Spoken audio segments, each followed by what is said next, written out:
Welcome to All-in-One YouTube channel. Today we are going to talk about 3X-UI panel. It's improved version of X-UI server. Mainly it's in English. It has updated server configurations. So, let's see how to install it. First you need to download text file in the description. It contains things we need in this video.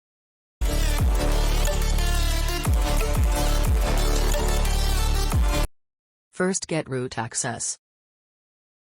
If you previously installed X-UI panel, first you need to uninstall it. Type Y and press enter. Now let's install 3X-UI panel.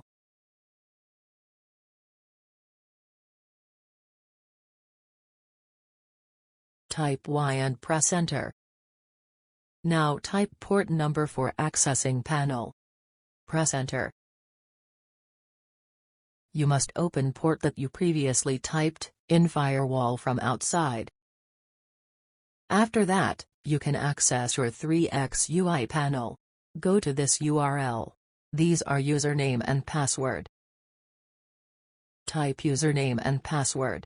Click on login. Now you can use this panel to create configs.